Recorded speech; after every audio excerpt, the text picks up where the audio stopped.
Before we dive in, a quick shout out to the community that makes this possible. This show is brought to you by the You Run Podcast Network, a space where everyone is heard, loved and welcomed. To support the creators and find your next favourite show, please visit yourunpodcast.com. You want to die tonight?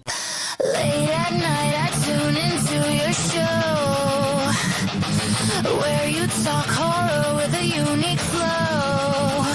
Your voice is like sirens, draws me in, as you pick apart movies on murder and sin. Scott and Mark set the scene. I hang on every word lost in the screen. Your passion for fear is contagious enough. You make me believe in Mark's fucking long roundups. You run podcasts, horror movie review, sharing facts and playing games too. Your words paint pictures of darkness and dread, leaving me grinning long after you fled. You run podcasts. You run podcasts. I was confused. I was very confused. Hello everyone, welcome to the You Run Podcast Horror Movie Review. My name is Scott. My name is Mark. And we are your hosts each and every Tuesday as we take you through the movies that you have chosen for us to review on our Instagram page. We are an interactive show that allows you to get involved in, well, interactive features like 3-word review. You can call and live her alone. You can call and leave us voicemails. You could literally get involved in so many ways. It's a great, wonderful show. It's the best show. It's the best horror movie review show around. The way it works is we give you a brief overview of the movie, followed by our review and a score. Then we dive into the things we liked, the things we didn't like, the things we hated, and the things we loved. We scatter facts throughout the episode, and then we dive into all the cool interactive stuff like 3-word review and interactive features. We normally have a game. However, that game this week has been scrapped because we were lucky enough to have the privilege to interview Pyramid Head himself, Robert Strange, which honestly, what a fucking guy. Like that interview, you need to stick around for, like, even if you skip through our review and just listen to the interview of Robert Strange, what a guy he is. Cool, man. Cool. I wasn't in attendance for the interview, but I'm very much looking forward to hearing it. He seemed like an awesome dude from what I can gather from it. He's a really, really nice guy, and he's got lots of insights to obviously this movie, but also the rest of his career, and also there's some really cool stuff coming for that guy, and I'm really, really excited for him. I'm sure you've guessed because you've read the title before you clicked on the episode. We're reviewing Return to Silent Hill. This one's been really divisive. It's been annihilated by critics and fans alike. There are a pocket of people that really enjoyed this. Yeah, I've seen it get a few like really high scores from a select group of people, which I know comes with most movies, but with this one, it's very, very split. Like, do you either hate it massively, which seems to be probably 80% of the community, but then there's that really strong vocal 20% who are really singing the praises of this film. Yeah, and I think it's, I don't know, it's a really divisive one. And regardless of how you feel about the movie, I think this episode is going to give you good context for what it actually is. Like, you've got Mark, who's not a big gamer, you've got me, who is, and I think we're going to cover pretty much everything. There's something for everyone on this show. That's where I am with it. The film acts as a loose adaptation of Silent Hill 2, following James Sutherland as he navigates the town filled with monsters that represent his guilt, trauma, and desires to be punished. He's searching for his wife, Mary, who died 3 years earlier, but somehow sent him a letter to say, come see me in Silent Hill. And he went, okay, then. With the help / hindrance of Maria, Laura, Eddie, Angela, Red Pyramid Thing, a selection of strangely erotic nurses, James searches the town and tries to unravel the truth about himself and his deceased wife. For context, I'm a huge gamer. Like, this franchise is my franchise. And 2 days ago, I finished playing my first playthrough of the remastered Silent Hill 2. I got the water ending for anyone who's interested. Do not judge me. I know it's a bad ending, but that's what I got because that's the kind of guy I am. I have no idea what you're talking about right now. There's multiple, we'll talk about it in the episode, but there's multiple endings, and the water ending is basically you kind of didn't really learn anything on your journey through your life, did you? And I'm like, no, I'm still the same asshole that I was when I walked into Silent Hill. That's how I depart Silent Hill. Isn't that what happens in this movie? It is. They use the water ending in this movie. Right. Okay. as well. Okay. Right.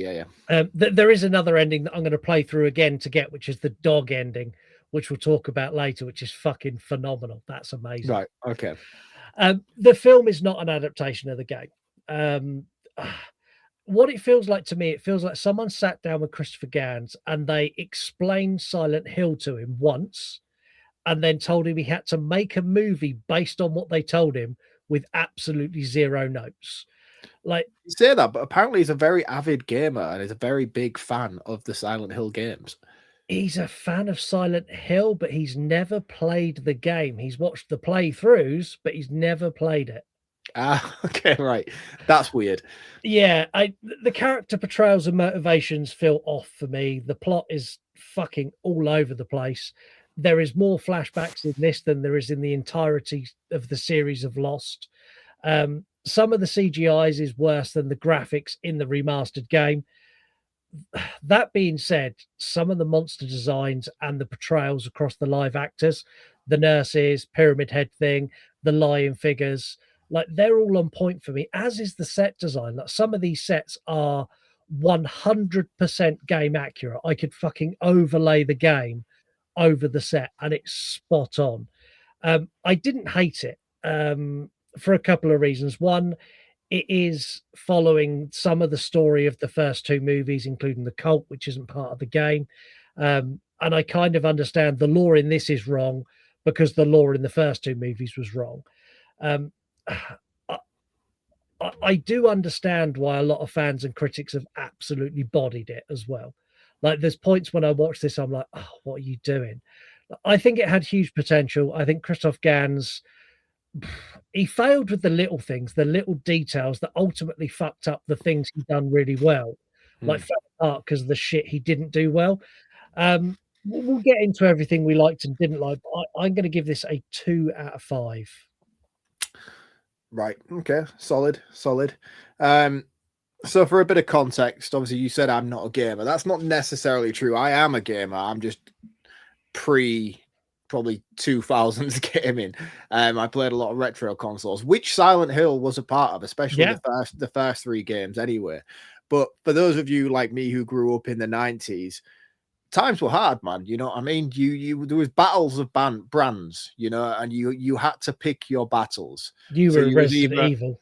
You was a PlayStation fan or you was a Nintendo 64 guy. And once you picked it, you had to stick with your choice because you couldn't afford to then go back on it and pick the next console. And that was a thing growing up all the way through. And it was always conversations in school as well. What did you get for Christmas? And then you knew which friends you had to align with because you couldn't go out and buy a game every week. You had to trade off with your friends and circulate games. Same can be said for game franchises. You was either buying Silent Hill or you was buying Resident Evil. You had a path to choose when you were growing up. And for me, I picked Resident Evil. And it's a franchise that I've stayed faithful to throughout the entirety of my life, be that video games, movies, books, animes. I've always enjoyed watching content from within that franchise. And I think I probably would have done the same had I chosen Silent Hill. Oh, yeah. And spent most of my youth playing those games. Unfortunately, that wasn't the case. I picked Resident Evil. That was the path I went down. So my context of the games is very limited. Now, I would have probably rectified that within the last sort of 5 to 10 years since I've been collecting retro video games and things like that. However, Silent Hill games, which is something I think we mentioned on last week's episodes, are extremely expensive for some reason. You can't pick up a decent copy of Silent Hill without paying in excess of a couple of £100 for the original copy. You can emulate it, but it's not the same. For those of you who know, you know. So I've never really dived into the Silent Hill games. I'm very much aware of them, but my whole context of this world and this lore comes from Christopher Gans' original Silent Hill movie. Big fan of that movie. I still am a big fan of that movie. I think it's really, really well done. Didn't like the follow-up, but that wasn't Christopher Gans who directed that, but that sequel was shocking. Yeah. This movie was announced as a return to form. He was coming back. He was picking up the story of that film. And he doesn't, in my opinion. This is just a complete fever dream that I have no idea what is going on, who is who, where is where. The movie doesn't provide enough exposition in order to help audiences who have never played the game understand what's going on. And the fact that people are saying this isn't anything like the game just makes it even more wild to me. Yeah. Because I don't know these characters, and not a single bit of this movie explained to me anything that made sense. It doesn't tie in at all to the first movie. No. It completely abolishes the law which is established in the movie that he originally did. And it just feels like James's fever dream trapped within the base ground of Silent Hill, which by all accounts, by the time I got to this movie, isn't even a real place. So for me, regardless of all of that, the acting is average. I will say that. I'm not going to shit on the acting because I do think there is moments where quite a lot of the cast members in this have their moment to shine, and more often than not, they tend to do so. James, I don't know the actor's name, but his voiceover work is diabolical. It's almost like original Resident Evil 1 dialogue level stuff. It's so like this. off. And then I went to the diner. It is piss poor, man. It is piss poor. The green screen work in this movie is completely shocking. There's one thing to make a movie about a video game. It's another thing to make a movie about a video game where the video game looks better than the movie itself. Yeah. And that's one thing that I really, really struggled with throughout this is I couldn't immerse myself in this world, not only because I didn't understand it, because it wasn't explained very well, but the visual side of things looks so unnatural. And I get it's a Silent Hill movie, but we've already seen it done probably 10 years ago by the same director and done 10 times better. 20 years ago. 20 years ago. That's even more shocking to me. This is just piss poor. I don't know what his budget was, but he didn't do a very good job. And the hype surrounding it, I knew I should have been anxious about this when it got a January release date. All the dumping ground of shit movies go to January, and Return to Silent Hill was one of them. This is a 1 out of 5. I think it's an abomination, and I think it's a franchise killer. Don't hold your hopes for anything else to come from Silent Hill within the next 10, 15 years at least. And even then, worst case scenario, we're going to get a TV series. And in all honesty, based on what I saw in this movie, a TV series would probably lend itself better to this lore. I had this conversation with someone yesterday. I think a TV series is, for Silent Hill, is very good. Silent Hill has a very complicated, very sprawling lore that has a lot of intricate characters that have a lot of things that they do and things that they mean. That when you're condensing, so for example, the original game, Silent Hill 2, playthrough on that's about 10 hours. To condense that down into a 2-hour movie is a stretch. The remastered game, which has all the additional story and lore and everything else, is, I don't know, on an average playthrough, you're looking 20 hours. To condense that down into 2 hours is even fucking harder. And to try and do that while trying to tie in themes and shit that you've already fucked up from the first two movies into that and contain it all in such a short runtime, Christopher Gans didn't stand a fucking chance. No, and the thing is, like you say, he should have just done what he did with the first movie, which was instead of trying to adapt Silent Hill 2, he should have just done his own thing, because he clearly knows how to take this world and make it into something visually striking, even though the computer generated side of this movie was shite. He visually knows the vision of what this thing should be. But this point, I felt like the reputation and the build-up of his return, he's like, I'm going to do a faithful adaptation of Silent Hill 2, was just a bold bollocks claim that he should never have made in the first place. No, because this is... I don't care what anyone says, and I've seen people say that it is a faithful adaptation. I have literally just finished the game. This is not faithful in anything more than some of the characters exist, some of the locations exist, and the basic narrative of he's trying to find his wife exists. Everything else and all of the nuances and differences with characters and what everything else is completely lost.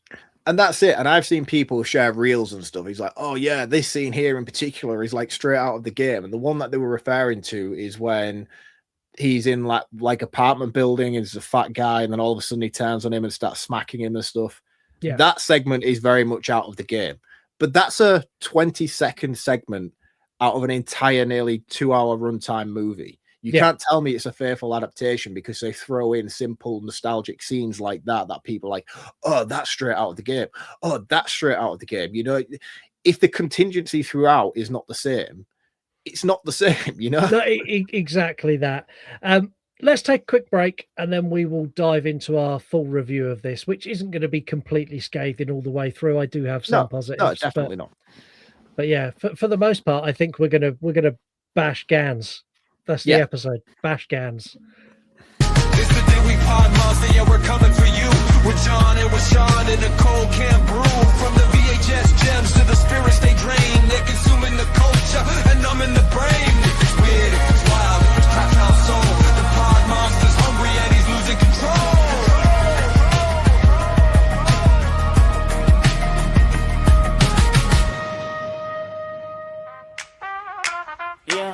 It's movies 4 days where the film rap reigns. With Newman on the mic breaking down the frames. From the sci-fi thrills to the horror and the noir. He's taking every genre and he's raising up the bar. It's a deep dive journey through the silver screen haze. Yeah, we're lost in the magic of movies 4 days. Word. Movies 4 days. Word.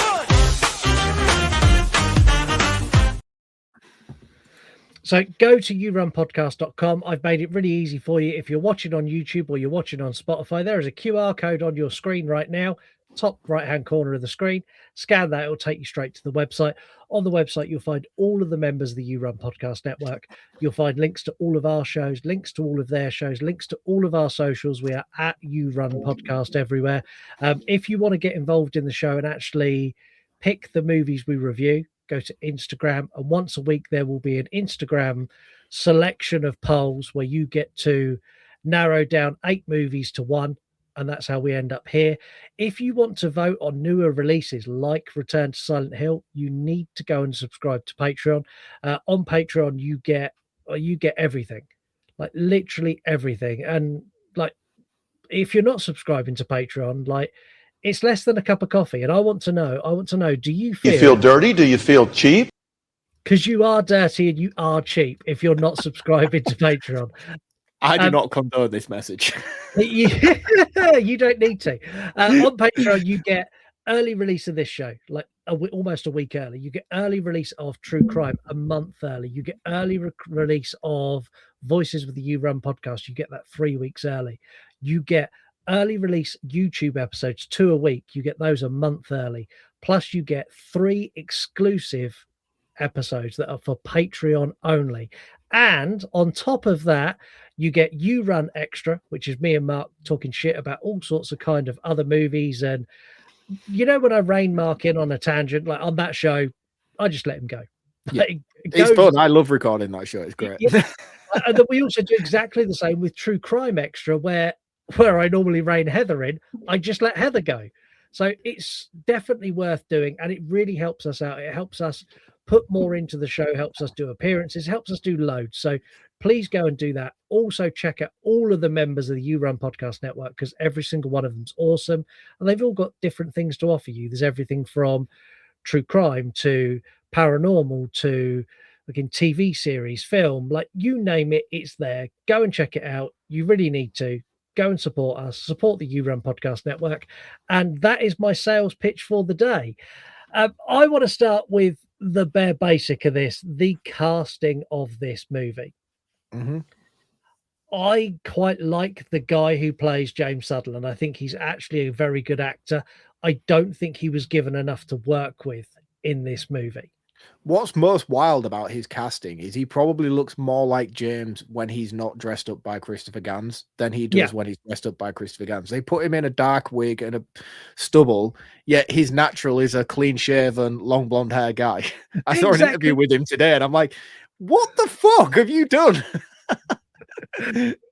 It's a what I some of the choices he made, especially with the characters, I'm like, what? Why did you do that? Like making his wife and so you've got his wife is Mary and it's what's her fucking name?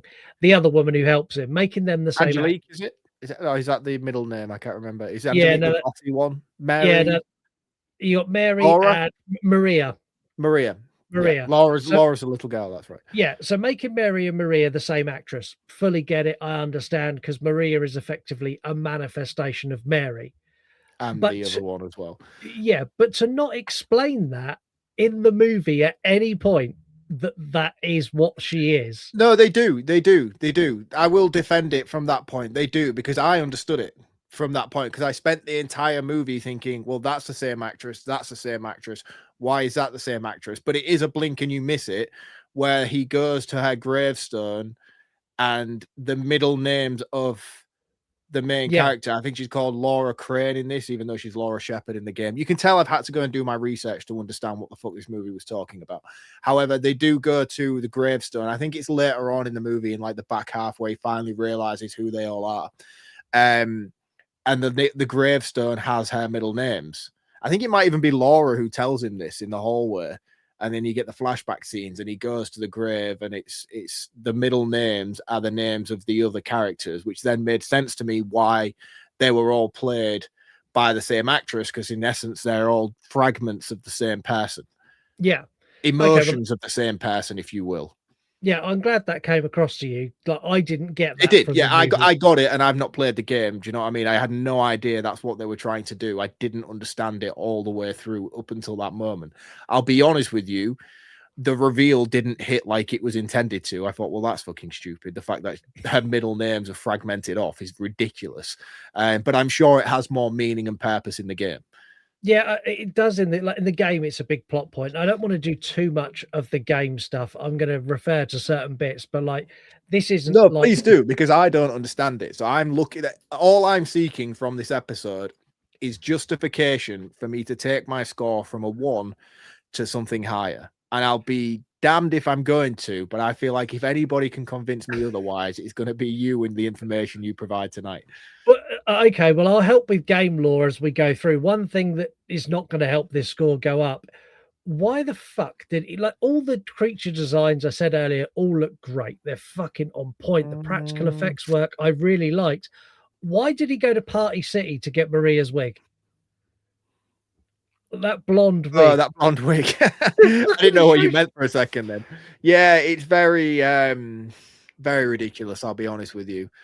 I don't know. Again, I just assumed it was intentional because of her supposed to be a different version of herself. She's supposed to not look natural in these sort of things, but I don't know. Yeah, it was shit. It was shit. And you mentioned about the creature design being good and better. I think the ones that spit the ooze, Yeah, I don't know what they're called. They were actually pretty much on par with what he did in the first movie. they were great. I like them a lot. Pinhead, not I said Pinhead, Pyramid Head. Different film. don't- Very, very Very different hellscaping. film. Very, very different film. Pyramid Head, I don't think was as good as what he was in the first movie. I know he was done practically here. I know he was done practically in the first movie, but he had that stature and presence in that first movie that was fucking like to the point where he picked that woman up and just ripped her skin clean from her body. That scene will stay in my mind forever. Even though that movie's not scary, that is one of the most terrifying things I've ever seen. And the presence that the Pyramid Head has in that first movie is not even anywhere near matched. And this is not to take away from Robert Strange and his performance. He was fantastic in this. He does a really, really good job. And I like how well the actual bodysuit is on him. It reminded me a lot of the Hellraiser, Pinhead reference again, the Hellraiser remake and the aesthetic that they have and the look that they have. The design of him was very much on par with that, but just with the Pyramid Head helmet. The nurses is the next one that I really want to break down because they were just absolutely wasted. wasted beyond belief in this movie. They do nothing. They have no impact. It was so terrifying what they did in that first movie with those characters. And in here, it felt like an audition for the X Factor, and they were doing like a fucking choreographed performance. And then when he started attacking them, like in the first movie, they're bandaged first, and it looked fucking brilliant. This one, it's like a weird pottery thing, and he starts smashing them, and they all break. And I just thought, that's just shit, man. You've just really underutilized such an impactful sort of enemy within the world of this game. You know, I don't know if that's how they play out in Silent Hill 2, if that's how they're abolished in that sort of way. But for me, in this movie, it just looked dreadful.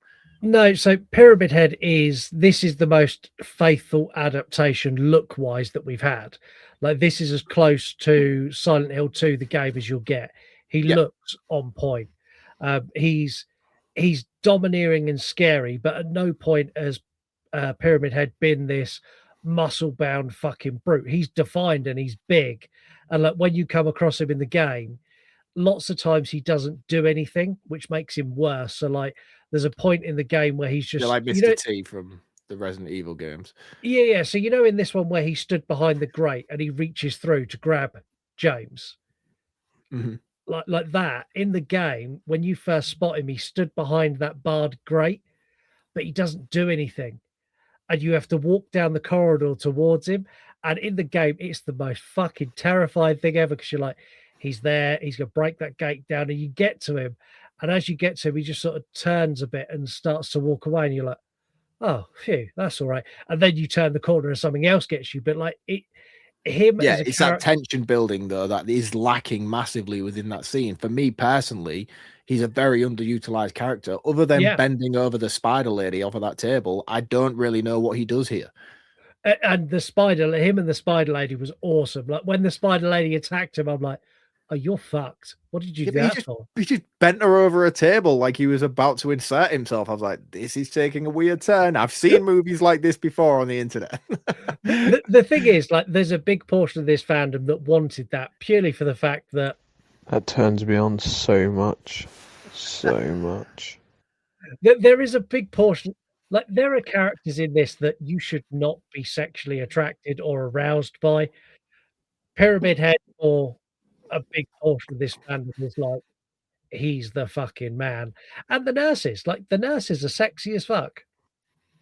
But again, they don't look as good as what they did in the first. And I think that's one thing that I really struggled to adjust to with this movie. Like you mentioned, this is 20 years later. I expected better. And the whole time I was watching it, I was like, I've seen this done better already by the same guy. You know, he wasn't up in his game, in my opinion. If anything, he was undermining everything that he'd done before. Yeah, I'm going to defend him a little bit. So when he made Silent Hill, the first one, 2006, he had a $40 million budget. 20 years later, he was given a $40 million budget, and Konami took 20 million away. So he made this for $20 million. But I think that shows. I think that massively shows. It looks like a fan-made movie in many, many aspects. And I think the thing that I took biggest issue with that, a lot of people would be like, right, well, yeah, I mean, his budget was slashed, you know, which I get if you're making a Marvel movie or you're making some sort of big grandeur movie. Silent Hill doesn't necessarily lend itself to needing that. This could have been so easily flattened out and condensed and just focused more on the eerie and scare factor element of it. Yeah.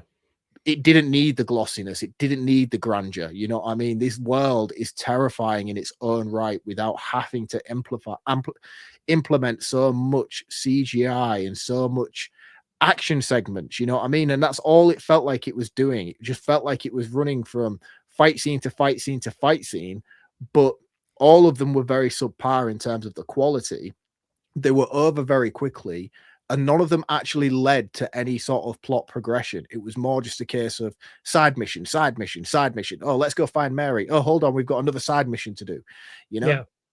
Yeah. The problem is the game, for the 90% of the play in the game, it is that uncomfortable feeling. It's you're walking around somewhere that's creepy. You know you're going to see something that's going to scare you, and like the armless creatures, like those, they look great. they look great, but like the way he could have utilized, if he utilized those how they utilized in the game, so you'll be walking through a room and you're like shine your torch around the room, it's dark, and you'll see what looks like a little table in the corner, but it's not. It's one of those fucking things like curled up in a ball, and when you shine your light on it, it fucking springs to its feet and runs towards you. That shit is in the game is terrifying. The amount of times I dropped the controller because of that, and then you kill it and it's over quickly, and then it goes back to the fuck, my nerves are up now, I'm really tense and I need to go through that door into that other dark room and I don't want to do it, and that's what's missing here. But that's the same thing that can be said about the nurses, though. The reason that they were so scary in that first game is it's like that walking through lasers thing, you know, the slightest noise or movement sets them off, you know. But in here, that doesn't matter. That doesn't apply. They're just free reign, you know, like the first movie, when they had to like creep past them carefully, and the slightest little knock or drop would have like sort of sent them off a little bit.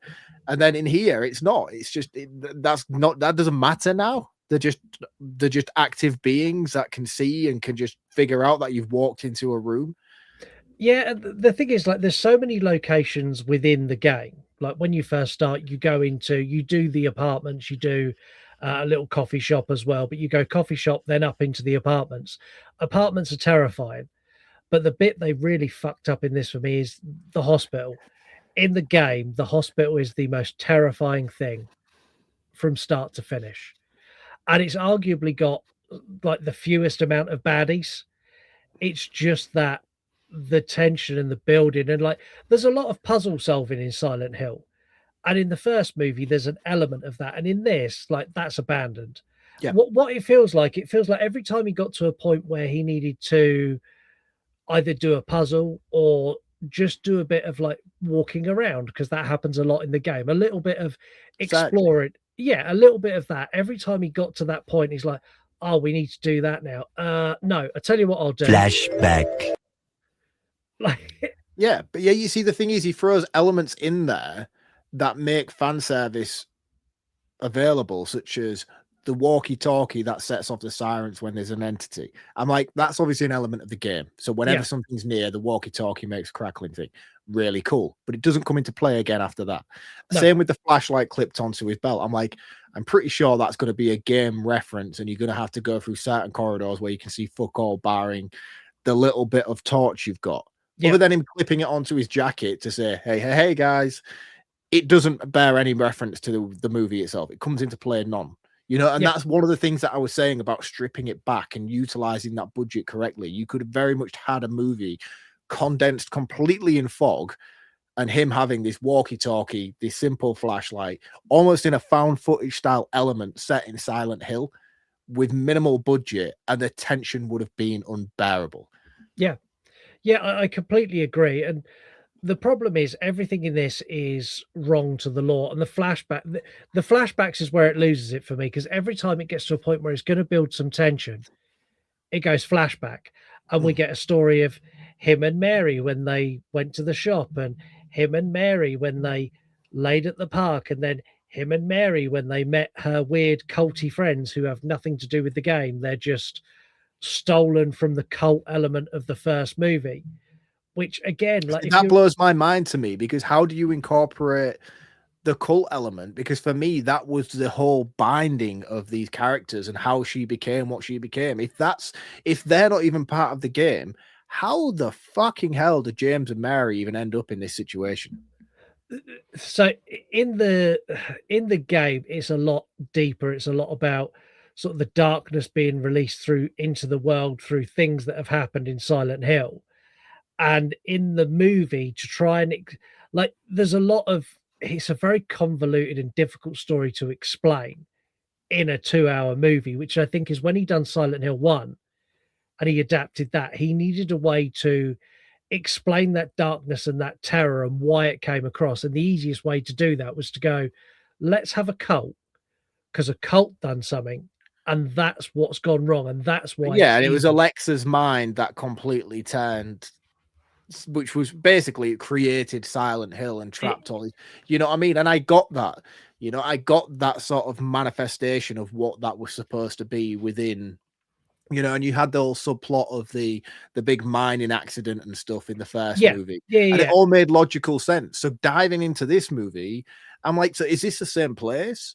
Is this Silent Hill still the same place? Is it the same place as the first movie? Is she going to reappear, the character from the, you know, because even in the second movie, which I know he didn't direct and had nothing to do with, it still continued that first story from the first movie, you Yeah. know, and here again, Return to Silent Hill, him coming back, was established as excluding the second movie still, but including the first, retconning the story. But This how? is what, see, this is what his problem is. He's come back and he's gone, right, I'm going to adapt this game, but tell it in my own way. I'm going to make the assumption that people have already seen the first two movies, so they can steal information from there they need to fill holes. They can steal information they need from the games to fill the other holes. And then what I give them will tie everything together and they'll understand it. If you've never played a game and never seen either of the other two movies, this movie's fucking nonsense. Excluding playing the games, even if you've seen the first and second movie and expecting to go into this as a third movie, it's still complete utter fucking nonsense. Yeah. You know, you've pigeonholed your fan base so much by expecting them to digest every single little bit of Silent Hill lore in order to understand the movie you're trying to make. 3 movies into a franchise. Yeah. And it just doesn't work. It's a completely missed mark, in my opinion. He has not had the slightest sense of who he's making this movie for. Because in my opinion, he's not made it for the fans of the game because they're utterly pissed off with it. He's not made it for the fans of the movie because they don't have a fucking clue what's going on either. And he's certainly not made it for new audiences because when I walked into this, I didn't understand a single thing that was going on. No, I don't understand how he missed the mark so much either. It does frustrate me. And another thing that frustrates me is not once in this entire movie did Maria make this noise. Which she makes in the game numerous times, and it makes me fucking laugh every time she does it. Is Maria Like- the blonde one? The Yeah, blonde version of Mary? Yeah, blonde version of Mary. And in the game, she's actually very helpful. So she kind of plays a character she helps you from location to location early on in the game. Then she becomes a fucking nuisance. Then she tries to convince you to stay in Silent Hill and live a life with her and forget about Mary. She's like, I got that from this movie. They tried to do that a little bit. Yeah, they tried to do it a little bit, but in the game, it's a big thing. And like, depending on your decisions, one of the endings you get is you do stay in the town with Maria. Right. Like, one of the other endings is you kind of atone for all your sins, you understand the things you've done wrong, and you leave Silent Hill. The one See, I at that get- point, that was the most invested I was in this movie because I was like, dude, like, I know she looks the same and she's actually a lot hotter than the original version you had. Yeah. But you can't trade your wife in. I was like, don't do it, dude. Like, I was genuinely invested by this moment. I was like, no, man, don't do this. And thankfully enough, he didn't. But yeah, so that's an actual option. You could upgrade your wife in the game. Yeah, the thing is with Silent Hill, it's not a case of you get options and you make decisions. It's based on the way you play. So the way you play and the things you find, and then the way you follow instructions as to which ways you go, that will alter your outcome at the end of the game. So it's Resident Evil 3 is what you're telling me. Pretty much. Right, So okay. I got the water ending. So the water ending is basically he drives himself. It's the same ending as this It's movie. the end of the movie, right? Yeah. Yeah. He drowned. Yeah. And basically what that is you've gone through this traumatic, horrible situation in the town, and you're still the prick you were when you walked in. You've learnt nothing. You still don't listen. You still do your own thing. And that's the ending I got. But there's a couple of silly endings as well. So there's a UFO ending where at the end he just gets abducted by aliens, which is fucking hilarious. My favorite, which I'm going to play through again to get because I love it, is the dog ending. So the dog ending. Have you seen the Simpsons episode where they're like, the dog did it? Like, how do you know? Because he's got shifty eyes. No. But it's that. So basically at the end, it's like the dog, there's this dog that you find, and the dog caused everything. The dog is the reason for the monsters. The dog is the reason your wife died. The dog is the reason you got called back to the town. And it's just fucking beautiful. It's stupid, but you're like the first time I got that end, I was like, what? The dog, why did the dog do it? It's so good. So really, what you're trying to tell me is the water ending is the official canon ending, and then the Easter egg endings are just there depending on the path you take. Yeah, you've got 3 canon endings. Canon ending 1 is he learnt all his lessons, he leaves Silent Hill. Canon ending 2 is he learnt nothing, he dies. Canon ending 3 is he decided that he made the wrong choice being with Mary in the first place and goes with Maria and stays in the town with Maria. Which is just an upgraded version of Mary, which makes no logical sense anyway. Yeah, I'm sure it does in the game, but here, if he made that decision, that would be wild. It's just Mary in sluttier clothes. Right. So before we do get to the ending of this movie, where do you want to go with what happens between sort of where we are now and where the ending is? Because for me, this is all just filler. It is. It's all filler. This whole subplot with the cult and how they're making her sick and like they've done horrible things to her. At one point, did they rape her at one point? Because I couldn't work out. No, I think it was like they give her that drug and then she just bled profusely from like her nose and other bits, and they just rubbed them on themselves. Which she walked into the room after this because he was at the cage door screaming, "Mary, no, Mary! Oh my God!" And then he goes back, and then that's when he's packed his suitcase and gives her the ultimatum: you either leave with me now or not. And she decides not to, and he leaves. That was quite a creepy visual, actually, where as he does leave and gets into the car, he looks up at the room and they're all stood staring at the windows. I was like, oh, fucking hell, man, that's weird. And again, that's one thing I do want to say about Christopher Gans. I know we've bashed on him heavily on this episode, but he is clearly a very talented director. He does a lot of things here that visually do look impressive. Some of the camera angles that he chooses to take are fantastic. Some of the overhead shots as he's following James down the streets of Silent Hill look fucking brilliant, where he's utilizing actual physical sets are fantastic. It's just that really awkward CGI stuff. And one of the prime examples of it is that fucking weird cockroach scene. So the cockroach is dreadful, man. Those is awful. They appear in the game, but they appear sporadically. So when they appear a lot in the apartments. When you go through the apartments, you'll get. They're in the first game as well, because I have played the first game. I do remember them from that. Yeah, but you'll get like 1, maybe 2. If you're in a really bad room, you might get 4. At no point did they ever swarm like scarabs from The Mummy. Like, it was weird, man, and they looked dreadful as well. And like the whole thing was filmed like it was a scene from Sin City. Yeah. And I think that's one of the weirdest things about this movie for me was the viewing experience of it. Do you remember when you was a kid, right? And you'd go around to a friend's house and you'd play a game, but it was their console and it was their game. So you would always be second player, not even necessarily second player, because people couldn't afford 2 controllers back in the day. You was a viewer. Yeah. So you was watching somebody else play the game, waiting for your turn. Yeah. And that is the only way I can summarize my experience of this movie. The way I watched this movie was like I was a person waiting for my turn. You know, it didn't feel like a movie experience for me. It felt like an impatient moment of me waiting for me to get to the point where I just wanted to take over. And it feels more like a video game than it does a movie. It feels like a segment of cutscenes after cutscenes after cutscenes. And in all honesty, I've seen video games that look better in cutscenes than this movie does. The stupid thing is, if he'd just taken the cutscenes of the game and tied them together with, I don't know, 2 minutes of corridor walking, like every single Silent Hill fan would have gone, perfect, great, happy with that. Like if he'd have literally just replicated scene for scene the cutscenes and stuck in a couple of moments. Like there's a moment in the game which doesn't happen in this, which honestly it was something I was really looking forward to.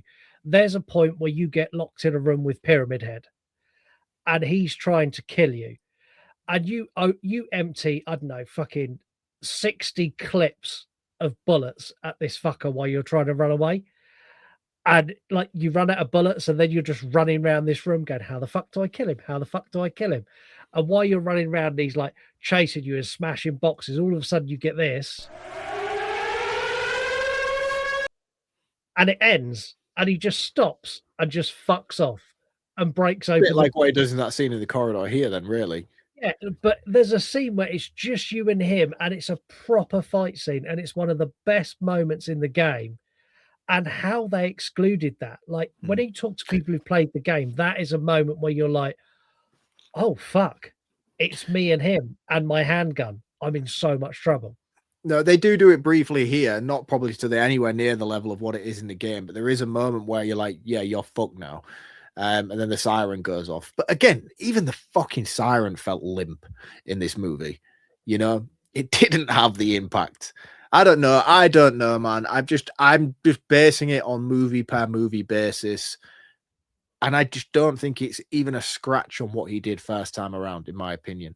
No, and the thing is, I still don't hate it. Like, I don't look at this guy, oh, it's fucking dreadful. Like, I would probably I watch think this I'm again. leaning more to it. No, I don't think I ever would. I think I'm leaning more to the fact that this is just utter dog shit. I'll be honest with you.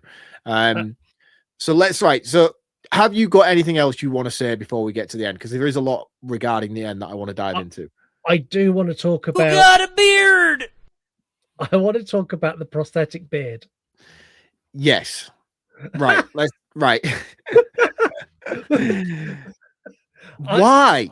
I don't know what to say about this. This is almost on the same level as Tobin Bell wearing a snapback to make him look younger, but just in reverse order. Do you know when you could buy like a hat with a balaclava that it's got like a knitted beard that you pull? It honestly looked like that. You can see the tops of it where they've glued it to his face. You see the seam. I looked at it like the first moment it come on screen, I was like, oh, he's got a beard. And then when they zoom in like really close to his face for like a monologue, I'm like, I find myself, I'm like twisting my head going, what? At no point did someone go, we just need to sort that. It literally, like, even if you made that your first shot of the movie and said to the actor like 2 months before, look, the end of this movie, you're going to have a beard. Can you have a beard for when we start shooting? We'll shoot that first, then you can shave that shit off and we'll do the rest of the movie. Not just come back and do it 2 months after the end of the movie. You know, for what the scene was where he had the beard, you could have filmed that in a day 2 months after principal photography. Yeah, it just blew my mind. Like, that was the point where I went, how the fuck can you make a practical pyramid head and make him look the bollocks, and then you make practical nurses that before they shatter to glass look great? You do that awesome fucking monster and you can't get a fucking beard right. How could you have those? I will say the nurses, when they did shatter, I know if you're referring to my point of slagging them off, they did actually look cool when they shattered. It was just not what I wanted them. It was just that they did, you know what I mean? The faces didn't look great because that again was like Play-Doh. It should have been bandaged like the first film. But yeah, the actual shattering effect of itself was all right. It was, in terms of pulling apart the visual effects, the beard is criminal. The cockroaches are an abomination. The spider monkey is honestly god awful. What else was really, really bad that stood out to me that was like, why have you done this? His wife at the end where she turned into a giant moth with the bed sheets. Yeah, I was saving that because I wanted to be fair, actually, that looked quite good. That did actually look quite good when the sheets turned into the wings and things. That didn't look as bad as I was expecting it to be when it started doing the transformation thing. I was like, oh God, here we go. Another note to write down. And I didn't actually have to for that scene. But I was saving that anyway because I want to dedicate a full segment to what the fuck is going on at the end of this movie. Well, I think we're there. I think we are there. Let's do it, right? Because for me, I don't know what has happened in this movie, right? So let's just break down. I'm just going to spitball a few things that I have questions about that I'm really lost on. And then you can either try and fill in the blanks or just tell me that I'm right and this movie's absolute dog shit. So the first one is, was he ever in Silent Hill? My reasons for asking this question are the weird Wesker version doctor thing that keeps popping up and telling him to come home throughout the movie. One moment he's in Silent Hill, something really bad's about to go down. He holds his head because it's hurting because the siren's going off. And then he wakes up in the hospital. Real world, real doctors, actual medical people. And then we get this whole backstory thing of how since his wife's died, he's just lost himself in the moment. Rah, rah, rah. And then all of a sudden a moth flies up to the window and then he's back in Silent Hill. So it's like, is Silent Hill in his brain? That is number one. I'm going to just spitball them, Okay. and then you can get, and then you can fill me in. Number two. What the fuck was the moth bed thing? What reasoning was the moth bed thing? As visually cool as it looked, why? Number three, why did he drive into the water and kill himself with the body of Mary? Number four, and this is like the really, really fucking balls to the walls one. After he drowned, why did he wake up as Bill Murray and it was a Groundhog Day thing? Right. Okay. Let's start with number 4. We'll work our way backwards. Number 4, there is a theory. It's never been confirmed in the games within the Silent Hill fandom that Silent Hill acts as a loop. So when you enter Silent Hill, you go through whatever you need to, and then when you've completed, you loop back round and you do it again. It's a little bit like Purgatory, that you don't ever truly leave until you've learned every single thing you need to. But that's a fan theory, and Gans included that with this time loop thing he done at the end. Number But he 3, doesn't give justification for it. no, he doesn't. That is Because they pure- make the opposite choice. So he's obviously learned from his lessons, and he chooses to, instead of driving back into Silent Hill like he did with the first iteration, they choose to leave and go to the city. Yeah. But like, how? no idea. Ask Christopher Right. Gans. I don't know why he done that. Right. Okay. The moths. So the moths appear multiple times during the game. I think the first time is in, I want to say, the Woodside Apartments. There's a puzzle that involves moths where you've got loads of moths in the room and you need to count the spots on the, like, you got moths on the wall pictures and you need to count the spots on the moths to undo a puzzle.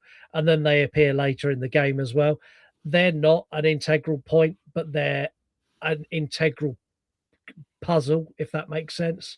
Right. And he's then taken that image and that iconography of those characters and gone, let's make that this. And literally implemented it into characters of Mary, making her a visual representation of the moth. Again, your justification makes no sense, but I understand the connection that he's tried to make. It makes no sense to me that she's dead on a trestle and then all of a sudden turns, like, she's a full demon as well at this point. Like, she's an actual demon with demon claws and teeth and eyes. A hand in the mouth, like right down his throat, which She's made got no sense 4 at all. arms, and yeah, she fully fucking fists his face. And then in fact, I can't even remember how he gets from fist in the face to driving into the water. I'll be honest with you. No, I can't. No, I've only never seen mind. this film once. Same, what- but it's not relevant. Carry on. I can't. What were your other two? One was, is he really in Silent Hill? Yes. In the game, yes, 100% he's in Silent Hill. And a lot of the characters that in this are shown as manifestations of fragmented pieces of mind are actually characters. So in the game, Eddie's a real person. The girl he meets in the cemetery is a real person. And there's a couple of other characters he meets that are real. And it's Maria that's sort of a vision, and Laura Along with that's, Pyramid Head as well. yeah. So Pyramid Head represents his desire to be punished.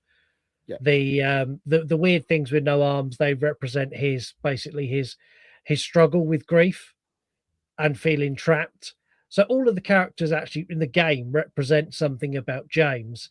In this movie, that's not put across at all. And I think you only get the one brief viewing that James is Pyramid Head. You do, which in the game you never get. The problem is with the game, you've got a lot of time to flesh shit like that out and make people come to that conclusion on their own. In the movie, it's been criticized for like showing inside the helmet. Yeah. And I understand why people are complaining, but I don't understand how you convey that without doing that. And I don't think I they've done don't a good either. job. I don't either. And it was only when I saw that I made that connection. Yeah. So from a movie making standpoint, he gets a pass from me for doing so, because that was what really made me be like, oh, so it is his visual representation of his, like I thought it was more a case of his grief for eventually what we find out to be him murdering his wife. He killed her and him dealing with that. So the entirety of the story was, in my perception, was him fabricating this reality. They're very insistent on him being an artist in this movie. They must say it a million times. He's an artist. He's an artist. So I'm like, oh, well, he visually created this in his mind.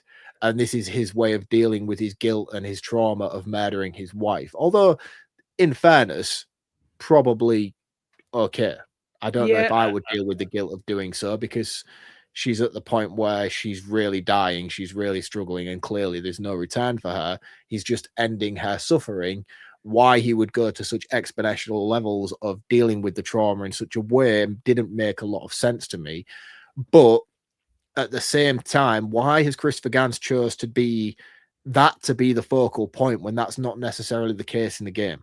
No, see, I think what he's done, like the whole point of the game, it's all about struggling with grief and trauma, and like Pyramid Head's helmet represents the weight of grief, and like the sword is like it's heavy and it's cumbersome, which is like represents the grief that he feels, and he's got the desire to be punished. Like there's so much in the game, but in this movie, Gans tries to take it in a oh, maybe he's not really there, maybe it's all in his head, and I think that's what the curveball is, and I don't think he should have done that.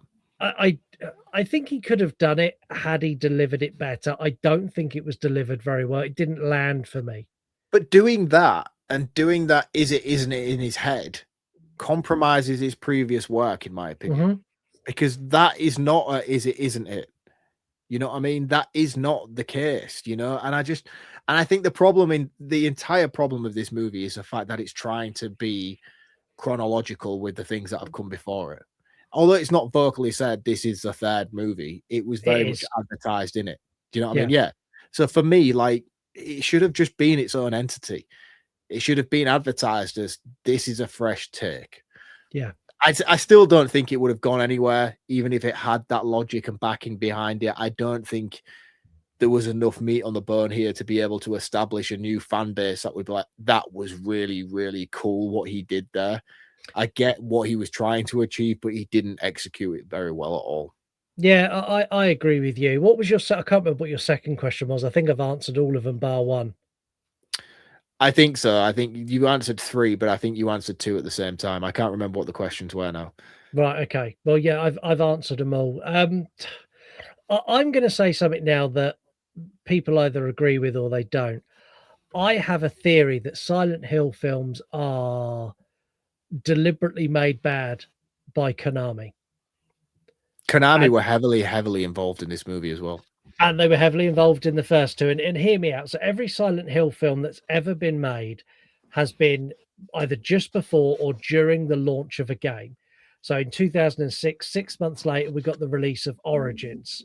2012 coincided with the release of the HD collection. And this one coincides with the upcoming Silent Hill Townfall.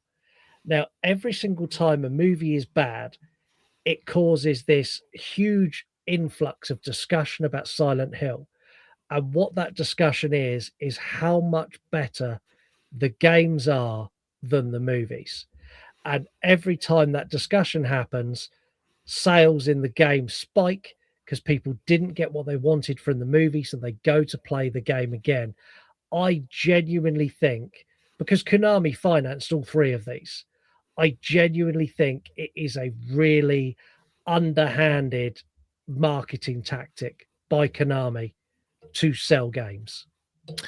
I mean, yeah, this, you know me, I love a conspiracy theory. And I don't, but I think this one could have some fucking merit. It definitely, certainly could have some legs. I just don't think that's the case at all. I just think that it's a case of Konami being the company that they are, putting faith in an American film company to produce something that they've just not executed very well. I just think they've made 3 movies. Twice they've put faith in Christopher Gans. No, so in order of Konami logic, Christopher Gans' first movie, very successful. Destroyed by critics on release. It was, but it's got a massive fan base and got a great cult following by today's standards. The sequel, Christopher Gans went there, bombed heavily. Terrible movie. Right there. Terrible movie. the idea with their logic was we'll bring Christopher Gans back, he'll do an excellent job, and we'll make him stay faithful to a game adaptation, and he'll knock it out of the park again.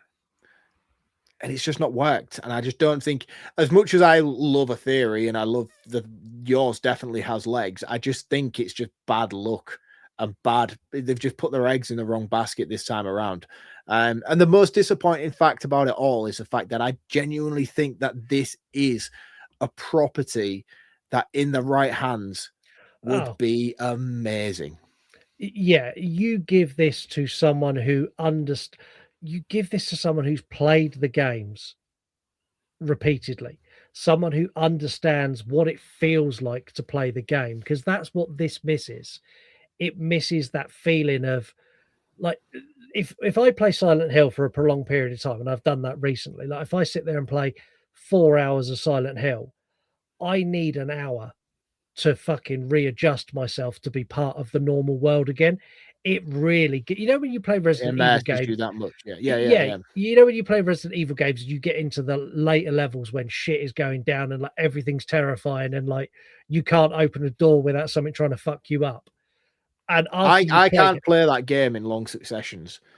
No, and Silent Hill's the same. And after you finish playing, you need time to like decompress and become a normal human and take that edge away.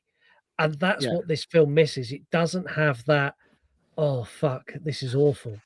At no point did I go, oh, don't go in there. Don't go in there. Like, all of that tension's lost.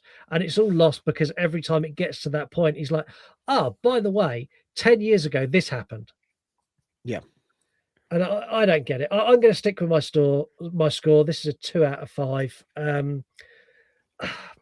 Yeah, I think it's got some cool set pieces. I think the monsters are cool. Everything else that Gans done is fucking disastrous. Yeah, I mean, you're more of a fanboy for Silent Hill than I am. For me, I'm actually going to drop my score down. I was hoping this conversation would have amplified things that I'd missed and things that I hadn't gotten, but in honesty, all it's done is made me realize that this movie completely misses a mark, and things that I thought required justification early on have just proven to me that they really don't, and he's fucked up entirely. I'm dropping this down to a 0.5 out of 5. I'll never watch this movie again. It's a tarnish on the first film he made, and it's a tarnish on the entire franchise. And disappointingly, I don't think we're going to see Silent Hill make appearance in live action for probably the next 2 decades, you know, and that's a really, really, really big shame, because as I've mentioned numerous times throughout this episode, there is a lot here that would really translate well in the right hands. Gans has fucked it, and he's fucked it for a lot of fans and a lot of people. And I think the franchise is really going to take a long time to recover from this movie. So it's a 0.5 out of 5. If you're thinking about going to the cinema to watch this, don't. By the time this episode comes out, it's probably already been pulled. Even when it comes to streaming, there are 1,000,001 other things you can watch other than this. If your curiosity gets the better of you, don't say we didn't warn you. I know you have the Robert Strange episode interview coming up, and I just want to say, in case you are listening, Robert, this is by no means a reflection on you. You did a fantastic job to work with what you had to do, and you were fantastic in the role that you were given. You just weren't given the stuff that you should have been given. Yeah, I'd agree with that. I think if you make Pyramid Head more of a focal point, this movie he was underutilized massively, and considering how fantastic he looked and the performance that Robert brought to it, it just blows my mind that he wasn't given more to do within this movie. I agree completely. And with that, now we've absolutely slammed it. I want you to really listen to Robert, because Robert's not only in Return to Silent Hill, he does so much cool stuff.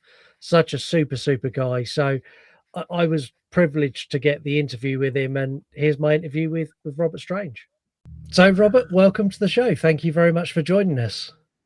Thank you so much for having me on. I'm going to kick things off going straight into the deep end. How was it to be cast as one of the most iconic horror video game characters in this latest movie? I think you've kind of summarized it already. Really, it's I don't know how do you describe that feeling? There's not really a word for it, is there? It's you set out on this career. I've had the acting bug since I was tiny, and it's taken me on this path that I would never have predicted and never particularly planned. But I have got so much joy and so much richness and enjoyment and amusement out of.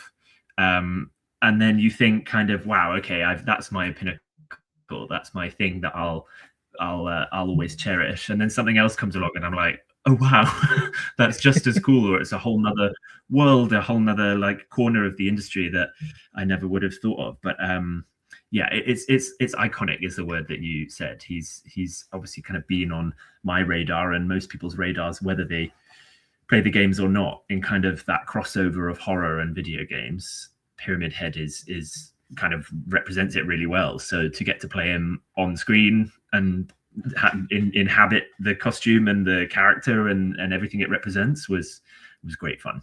Yeah. And how was it sort of working with Christoph Gans and sort of having that director who is synonymous with this franchise now, who command you? Because I've seen a lot of the set photographs. The sets were quite elaborate. It looks like quite a creepy place to work. Like I know the other side of the camera, it's not, but all of the sets that you're in, it's not the nicest environment to be wandering around in. Yeah, that's true. I guess I'm a little bit like numb to that, I suppose, because almost everything I do is always within that project. It's always the creepiest corridors and the dirtiest places and the darkest, creepiest places. So yeah, maybe I'm just kind of used to that. It's quite rare that I get to turn up to work as the monster and be in the like lavish banquet hall or something. But hey, maybe one day. Yeah, the sets were beautiful. To kind of answer your first question, to link the two, Christoph is just so passionate about Silent Hill. It's just so clear from the way he talks about it. And telling, for him to do the first film so many years ago and come back and do this one now, you can see that it's still with him. It's just part of him. It's part of his kind of his kind of trail that he's leaving on this earth in terms of his art, his storytelling. So it was amazing. Again, to play Pyramid Head is one thing, and to do it with Christoph is another, because he's so, like I say, he's so passionate about the story and the character. He was open for every discussion and every idea. He had such a clear vision of what he wanted, but was also up for, new ideas and new approaches and new takes. And it's collaborative and making a movie with a million people. So he was really open to that, which was great. That's amazing as well, because that's not something you always get with directors. Some directors are very much, this is what I want. No, I'm not interested in your suggestion. Just do what I'm telling you to do. So having someone who'll listen to you if you've got an idea of how the character should be portrayed or how you should push the character to another level is something that I think would be really rewarding. Oh, for sure. Yeah. I mean, it's funny because people often talk about that kind of director in a hypothetical sense in a very negative way, and I do see why, but also it's just another challenge for an actor at the end of the day. Like, we're not, none of us are saving lives, so it's about making a film and telling a story. And if you're working with someone who wants to run that ship in that way, then the challenge you as an actor is to go, okay, how can I do that? How can I best fulfill their vision? But yeah, luckily, I mean, in a way, it wasn't like that at all with Christoph. He was, like I say, he had a very, very clear notion, but I did a lot of research of the video game and the art and the story and all sorts. So I had my own kind of approach, I suppose, and my own body, my own physicality to bring to it, that he was very open to hearing. I was going to ask you, did you play any of the games and sort of get an understanding of who this character was before you went in, or had you played the games before, or did you just go, right, I can see the artwork, I know what this is going to be straight away? How did you approach this role? I wish I had now. I didn't play them when I was younger. I was quite a big video gamer when I was younger, and still am now. But I was too scared to play horror games when I was younger, especially. Even now, I don't know. It's funny because I love horror films, and the scarier the better. And I'm always looking for the scariest, which is a topic for another conversation. But But horror games, I don't know what it is. It's something about, maybe it's like being chased. It's something about not being able to see around you, because that's how they get you in the games. Obviously, Yeah. it's like something comes at you, turn and it's not, and turn and then it is there.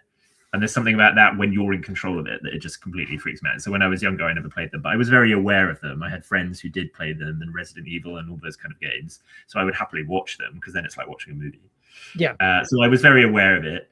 I remember seeing the first film when it came out in whatever year that was, and being kind of awestruck, because again, it's such a rich world of horror. You know, it does something really well, which I love in horror, which is blending the real world with a fantasy world. It's not completely fantasy, and it's not part of this world, you know, necessarily. So I think I was always really drawn to it for that sense. It's quite fantastical and rich, the creatures and the idea, and yet it's all, you know, it's all grounded in very human experiences and emotions that we can all relate to. So yeah, then when it came to this film, I really wanted to do my research, most of all on the game. I watched just loads and loads of YouTube videos, basically, of people playing it and the cut scenes, and I read all the Reddits and all the comments about people dissecting it and analyzing it and giving their interpretation of it, because I was just really intrigued what it meant to people on every level, you know, and there's no one answer to that. And as we all know nowadays on the internet, I'm sure we'll be told that our interpretation is wrong by some people, and some people it will be exactly right. So that's, you know, the beauty. You have to hopefully find the beauty of that. Otherwise you'd have to quit the internet forever. As much as I could of the clips, so that I could try and emulate it. You know, there's a real like video game feel to the games, obviously, because they were early consoles, and I wanted that to be a part of it, while it still is also a physical thing that moves like an actual being, not lots of pixels. No, exactly that. And I think you're right with what you say with the internet, is you're never going to please everyone. And there are people like me who the first movie I absolutely adore. It captured all of those feelings of dread that I had playing the video game as a kid. And I recently just started playing Silent Hill 2 in the lead up to this, because they've just remastered that. And I'm like, I'll download that. And even now, as a 40-year-old man, I'll take a corner in that game and the controller's like thrown up in my hand, and I'm like, oh my God. And it's something that I think Christoph seems to capture that and put that sense of impending doom into his movie. So you always feel on edge. It always feels like there's something that's going to happen, and he doesn't just drop it on you straight away. He teases it and makes you wait, and then when he does drop it, it's that sort of popcorn in your face moment as you jump up. Dread is a really good word for it. You just use that. And actually, I'm working on this play at the moment, and it's a ghost story as well. So it's a scary theatre show, which is rarer, but a really wonderful thing when it's done well. And the director has some really interesting things to say about jump scares that I'd never heard kind of this interpretation before, where he said, the jump scares aren't just about scaring the audience. They're about a release of tension that you have built up as part of the means of telling the story. So you have to, in his opinion, you have to kind of time them and earn them in the correct ways, because people know if they've been cheated into a jump scare, if you know what I mean. Yeah. And those are obviously great. Sometimes you get like trick ones in film or theatre to kind of mess with you or trick you or lure you into a false sense of security. But the main ones, he said, you build up so much tension with the music and with the eeriness and with the atmosphere and the set decoration and all sorts, that you have to allow it to be released so that the story can continue. And I think that applies really well to Silent Hill, because as you said, there's just a lot of like dread and eeriness and doom and impending, just kind of despair, I think, is a kind of good. It is that kind of environment. Yeah, it gives you that sort of, oh, this is dark kind of feel to it. Going on to the stage production you're in, though, what stage production are you in, and where are you right now? Because I keep hearing what I think is a train. Yes, apologies. That's the No, train line it's outside fine. my house, which I kind of I don't think about them anymore. I kind of they're my lullaby now. I'm in a play called A Ghost in Your Ear at the Hampstead Theatre in London, which unfortunately only has a few more weeks of the run. In fact, I think when this is out, it might be in the past. But very much worth looking into to see what you missed if you missed it. It's wonderful. It's by Jamie Armitage, and it's basically it's a guy recording a ghost story in a sound recording studio. And the play is set in the studio. It's behind glass, and it's all said into a binaural microphone, which is shaped like a human head. Binaural, and the audience all wear headphones. Binaural sound is where the microphone places sound in 3D space. So if he whispers in the left ear, you hear it in the left ear of your headphones, and then if he moves around it moves. So it really feels like there's someone moving around with you, and you can like get closer and further away. And so he's telling this story as if, well, he's recording an audiobook, and then it's a ghost story. So I'll leave it at that. Hopefully it will have further life somewhere else one day. That sounds incredible. That's right up my street. That is. Yeah, it's great. There seems to be quite a swell in horror theatre in London at the moment.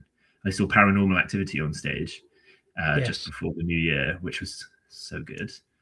Some stage tricks. You just get, obviously you get jump scares and movie magic in film. Obviously, you know, there's practical effects and there's VFX effects and filming tricks and things. And then stage tricks are just a whole nother thing. They're more like magic. They're like illusions. You get illusionists who will come in and do stage tricks. And some of the ones in our show and in Paranormal Activity are like jaw-dropping, really, because it's happening right in front of your eyes, sometimes only a couple of meters away. Yeah, and I think that's something really magic about theatre that I find is more magic in theatre than it is in film, because in theatre it happens there and then in front of your eyes, and you've got no time to sort of dissect how they've done it. But when it's done in film, you know there's been cut, no, let's do that again. Cut, right. No, let's do that again. And then there's all the movie magic that goes with it. So every time I've been to the theatre, like I saw Woman in Black not that long ago, and that where you get the woman in black appears in the audience sort of 10 rows down from you, like, how on earth did, like, I'm sat here, at no point did I see the woman in black make her way over there, but now she's screaming at me. And I always find theatre very immersive, a lot more immersive than film. Oh, for sure. Yeah. I mean, it, like, just by definition, in a way, you're sat in a room squeezed in with people all around you. So it is immersive. I've done a lot of immersive theatre, which is its own branch of theatre, I suppose, in my past, which was still extremely popular nowadays. Lots of events nowadays all over the planet are kind of immersive events. But that kind of started, if we rewind a few years, with a big surge in immersive theatre, which was these companies like Punch Drunk and Secret Theatre, Secret Cinema, who do these shows where you are put into the action. And some of them are in different ways. If you're in a Punch Drunk show, the performers don't interact with you. It just happens around you and they move around and run off and you can chase after them. In Secret Cinema, it's very much about the audience are part of it and talking to the actors and can shape the story even, and can get dragged into rooms and given missions and all sorts of stuff. So I've done lots of that, and it's amazing. It's like skills as an actor that are completely different, obviously, for regular theatre or film, and it's so immediate. And you get these people who it's play, it's real. All acting is play in a way, but immersive theatre, improvised theatre is such immediate play because you just have to like do or die, really. Like you can't just be like, oh, sorry, can I do that again? If you're talking to the audience, you have to just go for it. So it's good fun. Yeah, and you've done a lot of, I've said a lot of your work you've done involves a lot of makeup effects and a lot of prosthetics. Obviously, you've done Rings of Power, which was a lot of prosthetics, and you've now done Return to Silent Hill, and you've done lots of other works as well. Do you like the prosthetics, or is it a real slog? Is it sort of hours and hours every day, or are you kind of numb to it now? I don't think I would have gone this far if I did not like it. I just don't think. I mean, I only say that because I have seen people put on a makeup and last a few hours and go, "Nah, take this off me, please," or like literally peel it off their face, which is not advised. Don't do that anyway. It's like a love-hate relationship with prosthetics, because there's always a moment where I'm like, I'm never going to do this again, but I also love it. I love the transformation of it. I think it links to that.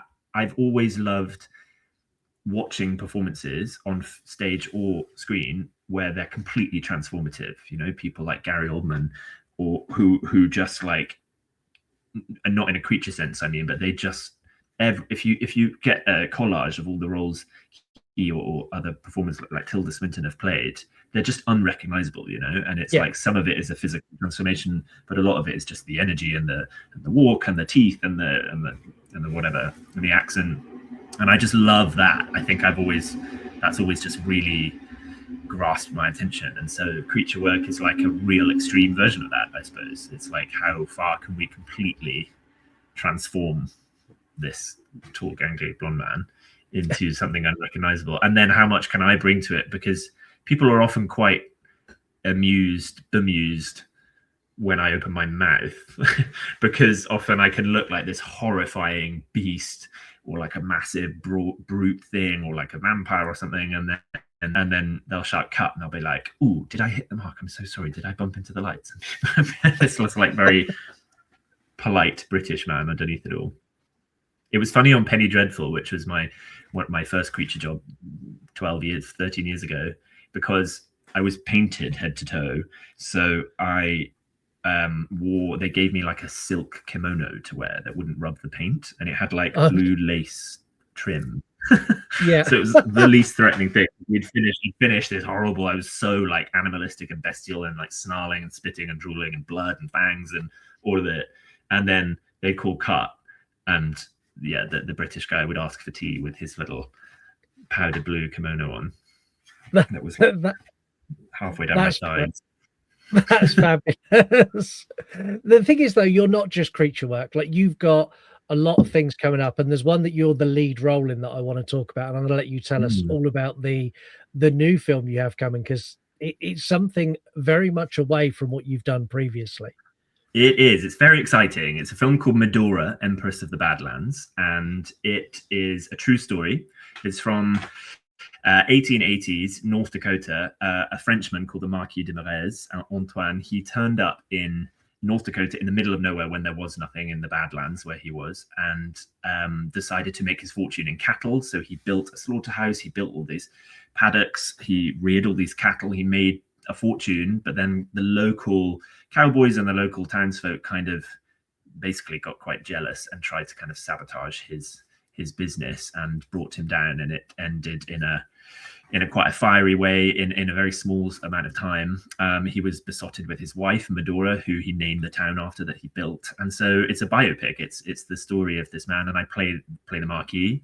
Again, it was so special. I was the lead role. I was a human being. There were no monsters in sight, which occasionally I did miss. I only had like 20-30 minutes in the makeup chair, and it really threw me for the first few weeks. But again, in a way, it was its own transformation. You know, I wanted to research him. I wanted to research the time period. We had these incredible tailor-made 1880s costumes by the incredible costume department. I dyed my hair really dark brown. I grew a big curly mustache, which I've never done before, because normally it's like get rid of all hair that you have.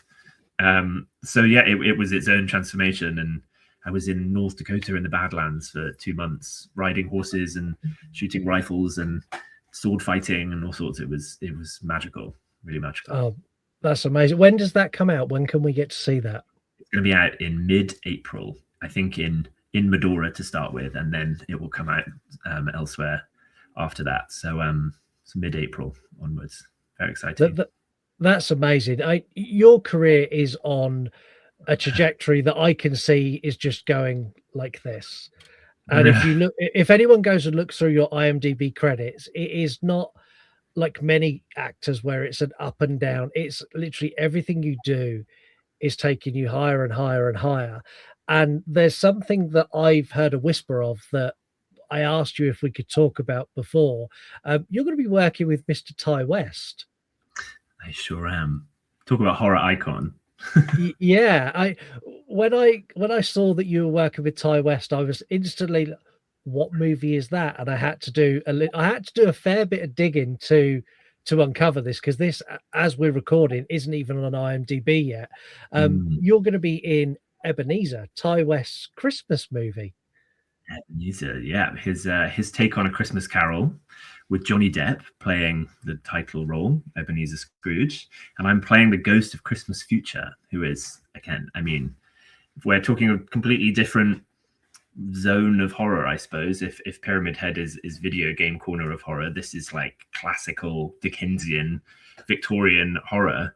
One of the greats, and talk about dread as well. I read the book years ago, but I've just reread it really recently, and the chapter, it's so worth reading, even if you're not interested in the world. It's such a short book, and the way he paints dread with the arrival of the ghost of future, who doesn't speak and is this ominous Grim Reaper-like presence, is another iteration of how we paint this kind of doom. So yeah, that's very exciting indeed, and to step into a kind of an iconic role with some incredible performers. The whole cast is unbelievable, so that should be very exciting too. I mean, being able to be directed by Ty West and work with the likes of Johnny Depp, like that's huge, and I'm really pleased for you. Like, everything I looked at what you've done, literally everything you've been in, I like. And every role you've delivered, I'm like, I really like that character. I really like that character. And I'm really excited for what comes next for you. When we're recording this, I've not seen the film yet, because we're recording this prior to the release. I'm at the first screening available.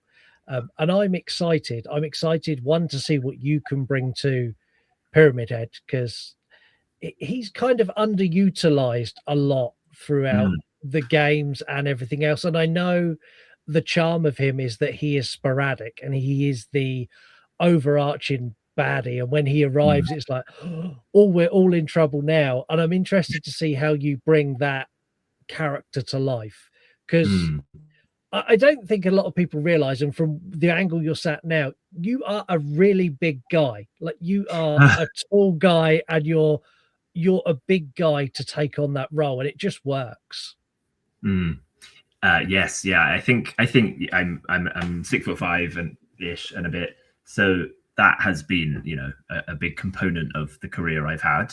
I'm not going to do myself down and say it's only that. Hopefully, it's some kind of talent and resilience too. But I think that practically it is a huge part of it with creature work. And yeah, this one was very different actually in a way. Like I am very tall. I'm not super massive. So actually, a lot of the roles I've done, especially when I was a bit younger, are really like gangly and spindly. This guy is like a real juggernaut. He's kind of he's a brute, and a lot of it was a lot of my work physically was all about the weight of it. The sword, the helmet, his own physicality. You don't want any lightness, any kind of flightiness, or like floatiness if you're talking Laban efforts. So that's what I tried to bring to it was, and that's the fun for me. I worked with Roberto Campanella, who I want to give a shout out to, because he was the movement director on the film. So he did all the creature movement, and he played Pyramid Head in the first film with Christoph, and the other Silent Hill film as well. So I mean, who better? Who else possibly could have been better to be in my ear and be kind of tutoring me through how to bring the character to life. Yeah, what a mentor to have. That's just sort of that's the dream mentor. Instead of someone who's never done it, you've got someone who's done it twice and done it well twice, which is amazing. Really. Is there anything you would like to tell us about, or that you would like to plug out into the world for everyone to go and see? Is there anything you want people to focus on? Obviously, Return to Silent Hill. We know that's the one that you want everyone to go and see now. But what else is there that you want people to focus on about you and about your career? Great question. No one's ever asked me that before. I mean, we've talked about other projects that I've got coming up. There is another film that will be at some point called Legacy, which is by another kind of film horror icon, David Slade. So I won't say Oh, much wow. more about that, but that's in the pipeline as well.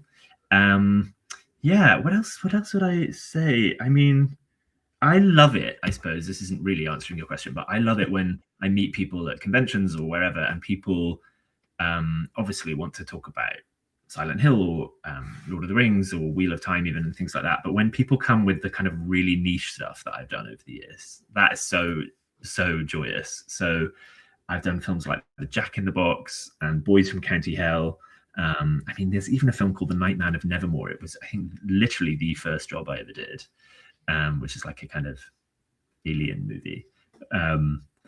Yeah, so every now and then someone will come, or like an episode of Red Dwarf I did. So people, there's always fans of these things that pop up, and I love it when people talk about that stuff. It's good fun. Yeah, and Jack in the Box is another movie that I actually really like. I watched that not that long ago, and it wasn't until prepping to interview you that I realised that was you. I was like, oh my God, like that's another one that you've done. You are at is it Horrified you're at this year? Yes, it is in May, I believe. Yeah, which is Crawley, I believe. Yes, that's right. I can't remember the dates off the top of my head, but yeah, Horrified. Yeah. Yeah. So if there are any listeners in the UK who want to go and meet Robert, go head over to Horrified, buy your tickets, and go and meet Robert there. Cosplay as well.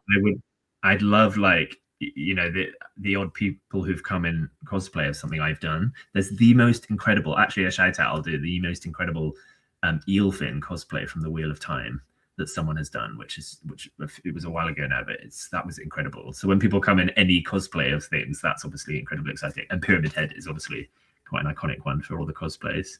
I see them all on Instagram as well. Like, I get tagged in lots or sent lots, but even the ones I don't get sent, I see them and I will find them and I save them all in a little folder. So that's amazing.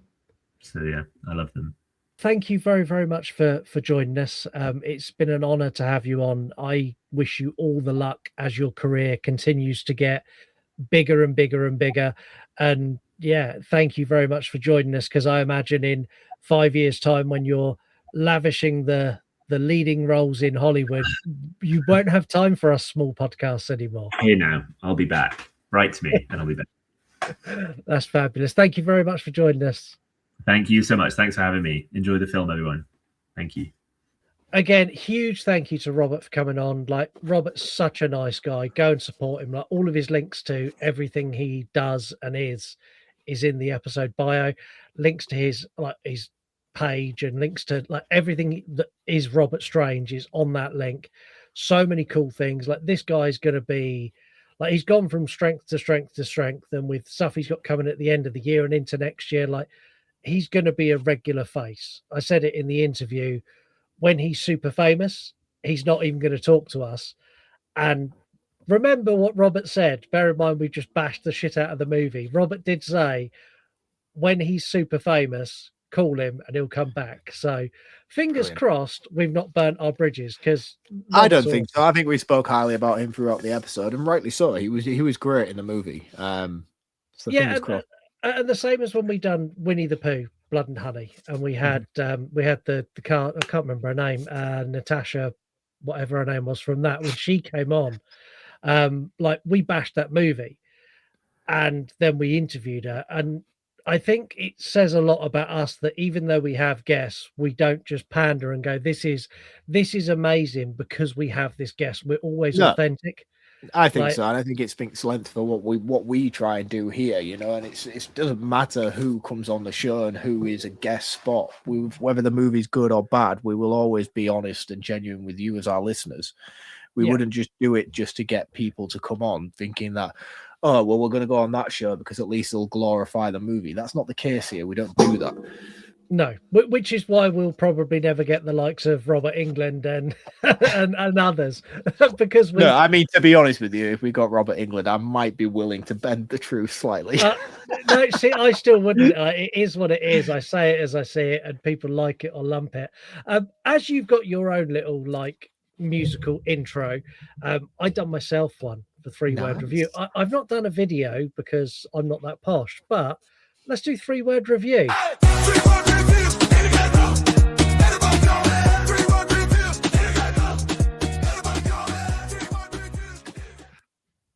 I like it. Yeah, Yeah, nice. it's good. 3-word review this week. I would like to say it's a mixed bag, but it's really not. Dave B Movies went with beautiful but boring.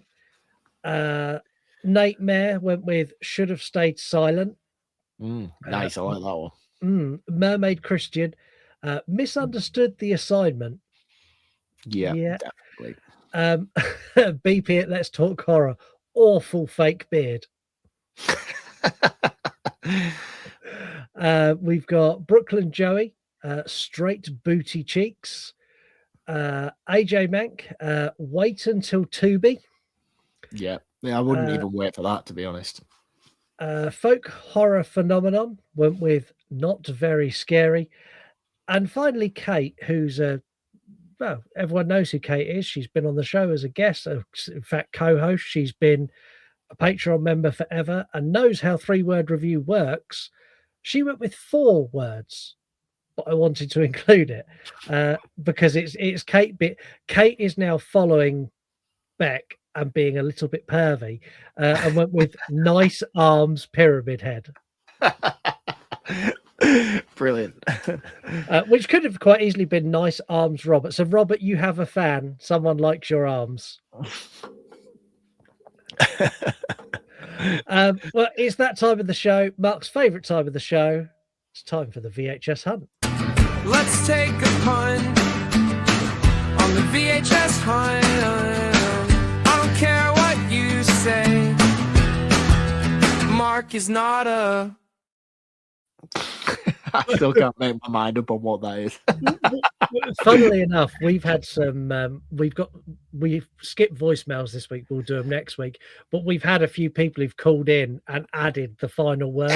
So if anyone else listening to this has like got a final word they want to add to that, I might alternate them each week. Right, so that's going to be a theme now, is it? Yeah. So Marcus not a what? Excellent. Right, so this week on the VHS hunt, it's a difficult one because every week I try and incorporate at least a movie that I think well fits the episode.